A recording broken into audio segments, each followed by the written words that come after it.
നമ്മളിപ്പോൾ എത്തിയിരിക്കുന്നത് ഹിൽ പാലസിലാണ്. നമുക്ക് ഒരുമിച്ച് ഹിൽ പാലസിൻ്റെ ഉള്ളൊക്കെ ഒന്ന് കണ്ടാലോ? അപ്പോൾ നമുക്ക് ഒരുമിച്ച് കാണാം. Anyways, welcome to my channel simply P with Afshana. അപ്പോൾ നമ്മളിപ്പോൾ ഹിൽ പാലസിൻ്റെ ടോപ്പിൽ എത്തിയിട്ടുണ്ട്. നടന്നൊരു കഷ്ടപ്പെട്ടാൽ കയറിയത്, കാരണം കുറേ നടക്കാനുണ്ട്. താഴെ ഒരു ചെറിയ പാർക്കൊക്കെ ഉണ്ട്. നമുക്കിത് കഴിയുമ്പോൾ അങ്ങോട്ടേക്ക് പോവാം. ഇവിടെ ഇഷ്ടംപോലെ സ്ഥലമുണ്ട് കേട്ടോ. നമുക്ക് ഇരിക്കാനായാലും എല്ലാത്തിനായാലും സ്ഥലമുണ്ട്. പക്ഷെ നല്ല വെയിലായിരുന്ന കാരണം വേഗം തന്നെ നമ്മൾ അകത്തേക്ക് കയറാനായിട്ട് ഓടി കയറുമായിരുന്നു. ഇതിൻ്റെ മുകളിൽ നിന്ന് താഴോട്ട് നോക്കുമ്പോഴുള്ള വ്യൂ ഇങ്ങനെയാണ് കാണുന്നത്. അപ്പോൾ നമ്മൾ അകത്തേക്കുള്ള എൻട്രി കയറി. ഇതാണ് പണ്ടത്തെ രാജാവിൻ്റെ ചെയർ എന്ന് പറയുന്നത്. അതിൻ്റെ അടുത്ത് രാജ്ഞിയുടെയും അതുപോലെ തന്നെ മന്ത്രിമാരുടെയൊക്കെ ചെയേഴ്സൊക്കെ ഉണ്ട്. വീഡിയോ എടുക്കാൻ അലൗഡ് അല്ലായിരുന്നു, പക്ഷെ നമ്മൾ എങ്ങനെയെങ്കിലുമൊക്കെ എടുത്തിട്ടുണ്ട് നിങ്ങളെ കാണിക്കാൻ വേണ്ടിയിട്ട്. ഇവിടെ എല്ലാം നമുക്ക് ടച്ച് ചെയ്യാനൊന്നുള്ള പെർമിഷൻ ഇല്ല കേട്ടോ. നമ്മൾ ജസ്റ്റ് ഓടിച്ചിട്ട് കണ്ടുപോകാനും ചെയ്തിരുന്നത്. പിന്നെ അതുപോലെ തന്നെ കൊച്ചിയുടെ മൊത്തമുള്ള ഒരു മാപ്പ് ഇവിടെ സെറ്റ് ചെയ്തിട്ടുണ്ട്. പഴയ കാലത്ത് എങ്ങനെയൊക്കെയായിരുന്നു, എന്തൊക്കെയായിരുന്നു എന്നൊക്കെയുള്ള കുറേ വിശദീകരണമായിട്ടുള്ള കാര്യങ്ങളെല്ലാം ഇവിടെ പറയുന്നുണ്ട്. കുട്ടികളൊന്നും ഇതുവരെ ഹിൽ പാലസിൽ പോയിട്ടില്ലാത്തതുകൊണ്ട് ഞാൻ പിന്നെ വിചാരിച്ചു എന്നാൽ മാളുകളിലേക്ക് പോകാനും ഈ പ്രാവശ്യം ഹിൽ പാലസിൽ കൊണ്ടാണ്. ചരിത്രമൊക്കെ അവരും അറിഞ്ഞിരിക്കണമല്ലോ. ഇത് ഒറിജിനൽ ആനക്കൊമ്പാണ്. ആനക്കൊമ്പ് ഒറിജിനലാണെന്ന് അവിടെ പറയുന്നുണ്ടായിരുന്നു. ബാക്കിയെല്ലാം ഡെമ്മി പീസ് വെച്ചിരിക്കുന്നതാണ്. അവിടെ ഉണ്ടായിരുന്ന പഴയൊരു കാര്യങ്ങളും പ്രതീകങ്ങളൊക്കെ ഓർക്കുന്ന പല ചിത്രങ്ങളും കാര്യങ്ങളൊക്കെ ഉണ്ട്.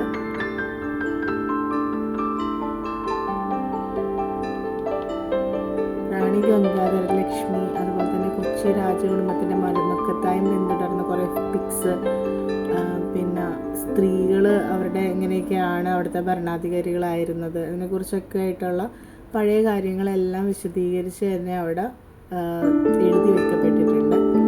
നിങ്ങൾ പോവുകയാണെന്നുണ്ടെങ്കിൽ അതിൻ്റെ ചരിത്രങ്ങളും കാര്യങ്ങളൊക്കെ അവിടെ വായിക്കാൻ കിട്ടുന്നതാണ്. നമ്മൾ ഹിസ്റ്ററി പഠിക്കുമ്പോഴൊക്കെയാണ് ഇങ്ങനത്തെ ചിത്രങ്ങളെല്ലാം നമ്മൾ പലപ്പോഴും കണ്ടിട്ടുള്ളത്. ഇതെല്ലാം അവിടെ നടന്ന ഓരോ കാര്യങ്ങളുടെ രീതിയിലും അവിടെ ചരിത്രാവിഷ്കരണം നടത്തിയിട്ടുണ്ട്. അതുപോലെ തന്നെ അവിടുത്തെ ഇടനാഴിയിലൂടെയൊക്കെ നടക്കാനായിട്ട് വലിയ രസമായിരുന്നു. നമ്മുടെ മണിച്ചിത്രത്താഴിനെ ഓർമ്മിപ്പിക്കുന്ന കുറേ രംഗങ്ങളെല്ലാം പോലെ അവിടെ പല പല റൂംസൊക്കെ കാണുമ്പോൾ നമുക്ക് ഓർമ്മ വരുമായിരുന്നു. അവിടെയാണല്ലോ മണിച്ചിത്രത്താഴ് ഷൂട്ട് ചെയ്തത്. അതുപോലെ തന്നെ ആ മാപ്പും തൃശ്ശൂർ, എറണാകുളം എല്ലാം ഉൾപ്പെടുന്ന ഒരു മലബാർ ഡിസ്ട്രിക്റ്റിൻ്റെ എല്ലാ ഇതും അവിടെ കൊടുത്തിട്ടുണ്ടായിരുന്നു.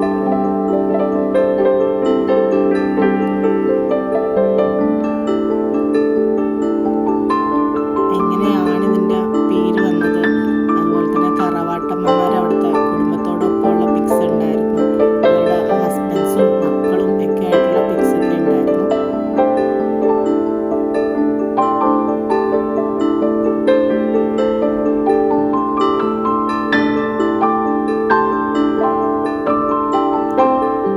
കൂടുതലും കൊച്ചി രാജകുടുംബത്തിൽ മരുമക്കത്തായ സമ്പ്രദായമായിരുന്നു ഉണ്ടായിരുന്നത്.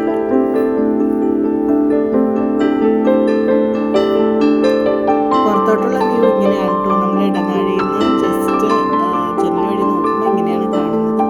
നമ്മളിങ്ങനെ പറയാൻ പറ്റില്ല, എടുത്തു പറയേണ്ട ഒരു കാര്യമാണ് അവിടുത്തെ കാറ്റ്. അകത്തേക്ക് നല്ല കാറ്റ് കിടക്കുന്ന രീതിയിലാണ് ഒരു കൊട്ടാരം പണിതിരിക്കുന്നത് തന്നെ.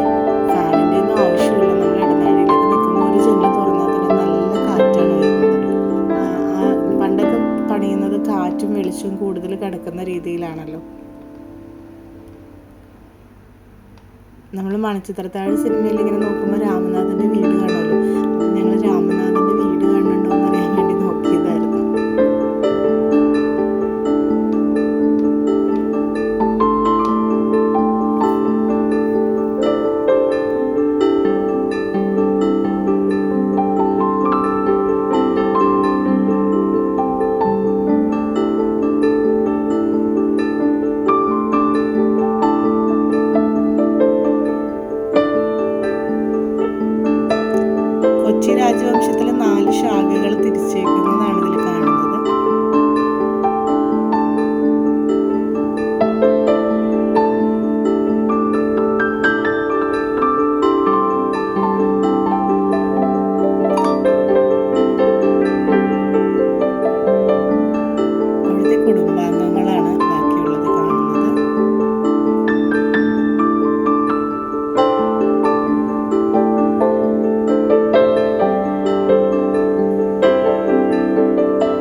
ഒക്കെ ആയിട്ട് പോകുമ്പോഴത്തേക്കും നല്ല രസമായിരിക്കും അവർക്ക് ഓരോ കാര്യങ്ങൾ പറഞ്ഞു കൊടുക്കാനും അവർ പുതിയ പുതിയ കാര്യങ്ങൾ പഴയ കാര്യങ്ങളൊക്കെ നേരിട്ട് കാണാനും ഒക്കെ പറ്റുന്ന ഒരു ചരിത്രപ്രധാനമായ സ്ഥലമാണ് ഹിൽ പാലസ് എന്തായാലും.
ഓരോരുത്തരുടെ കാലഘട്ടങ്ങളും ഇങ്ങനെ വെച്ചത് കൂടാതെ തന്നെ അവരുടെ പഴയ കാലത്തെ ആയുധങ്ങളും കാര്യങ്ങളൊക്കെ ഉണ്ടായിരുന്നു.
അതുപോലെ തന്നെ സംസ്ഥാനത്തെ ആദ്യത്തെ സ്കൂള് നമ്മുടെ SRV സ്കൂളുണ്ടല്ലോ, അവിടുത്തെ ഫോട്ടോസൊക്കെ വെച്ചിട്ടുണ്ട്.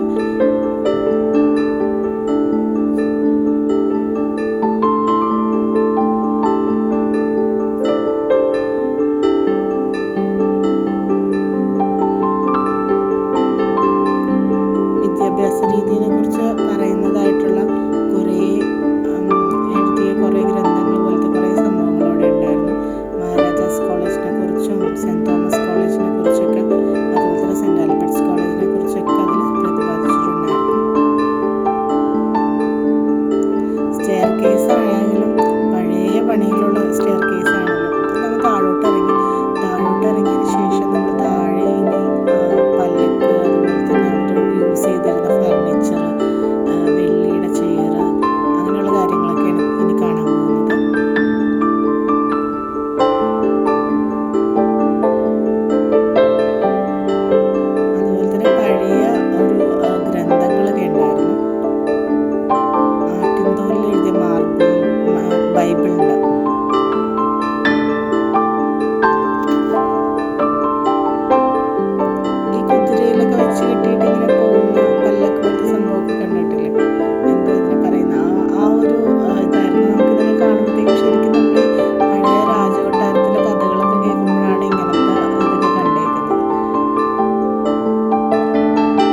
പണ്ടത്തെ പീരങ്കിയാണ്. അതുപോലെ തന്നെ പണ്ട് തൂക്കിലേറ്റിയിരുന്നത് ഇങ്ങനെ ഒരു ഇതിലോട്ട് വെച്ചിട്ടാണ് ചെയ്തിരുന്നത്.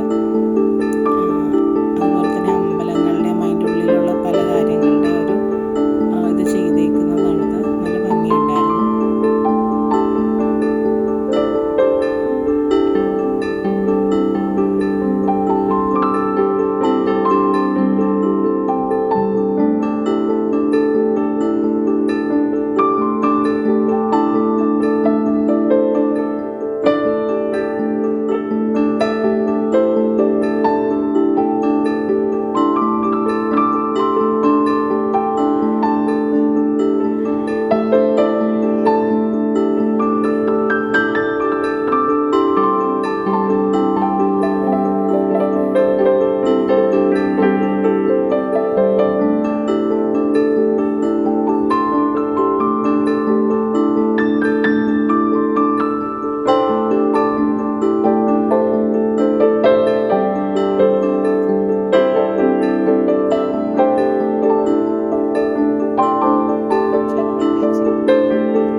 കസ്തൂരിമാൻ്റെ കഥ ഓർമ്മ വരുന്നുണ്ടാവും അല്ലേ? ഇത്രയും പാനുകളൊക്കെ നമ്മൾ കാണാൻ നേരത്ത്. പക്ഷെ ചെറിയൊരു സ്മെല്ലുണ്ടായിരുന്നേ ആ ഒരു വശത്ത്. ബാക്കി അതർവൈസ് നമ്മൾ എൻജോയ് ചെയ്തായിരുന്നു. പിള്ളേർക്കൊക്കെ വളരെ സന്തോഷമായിരുന്നു മാനിനെയൊക്കെ കണ്ടപ്പോഴത്തേക്കും. അങ്ങനെ ഞങ്ങൾ അവിടെ നിന്ന് ഐസ്ക്രീമും ജ്യൂസൊക്കെ വാങ്ങിച്ച് തിരിച്ച് മുകളിലേക്ക് കയറി. വളരെ പ്രകൃതി രമണീയമായൊരു സ്ഥലം തന്നെയാണ്. താഴത്തെ പാർക്കിലേക്ക് പോകാമെന്ന് വിചാരിച്ചു. വല്ലൂർ പാർക്കിൽ കളിക്കണമെന്ന് പറഞ്ഞു. എന്നാൽ പിന്നെ പാർക്കിലേക്ക് നടക്കാമെന്ന് വിചാരിച്ചു. നമുക്കിനി അങ്ങോട്ട് പാർക്കിലേക്ക് പോകാം.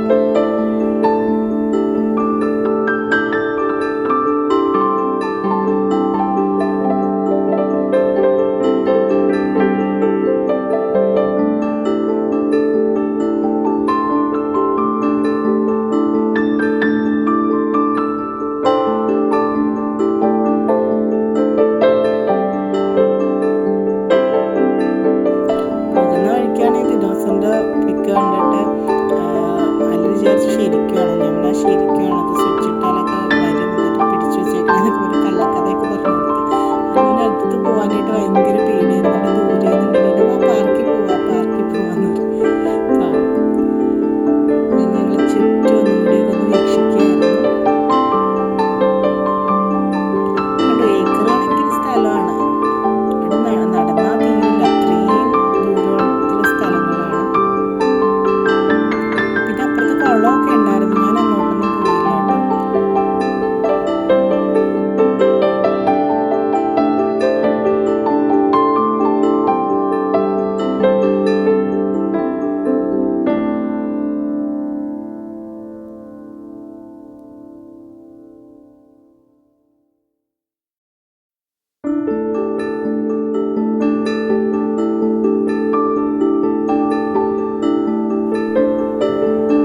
കുട്ടികളൊക്കെ ആയിട്ട് വരുമ്പോൾ നമുക്ക് ഈ ഓടിക്കളിക്കാനൊക്കെ സ്ഥലപരിമിതി അങ്ങനെയുള്ള പ്രശ്നങ്ങളൊന്നുമില്ല. ഇങ്ങോട്ടൊന്നും വണ്ടിയൊന്നും കയറാത്തേക്കെ കൊണ്ട് നമുക്ക് ഇഷ്ടാനുസരണം വിടാനൊക്കെ പറ്റും. അവർക്ക് ഓടിക്കളിക്കാനായിട്ടും പൂക്കളും പല പല ചെടികളും ഇതുപോലത്തെ കാര്യങ്ങളൊക്കെ കാണുമ്പോഴൊക്കെ അവർക്കൊരു പ്രത്യേക സന്തോഷമായിരിക്കും.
അച്ചുമൊക്കെ ഓടി നടന്ന് കളിക്കുകയായിരുന്നു. ഞങ്ങൾ മൂഞ്ഞാലൊക്കെ ആടി കേട്ടോ. ഇനി ഇപ്പേന്നും ഇവിടുന്ന് ഇറങ്ങില്ല എന്ന് മനസ്സിലായപ്പോൾ ഞാൻ പറഞ്ഞു ഫോറൻ മാളിൽ പോകണം,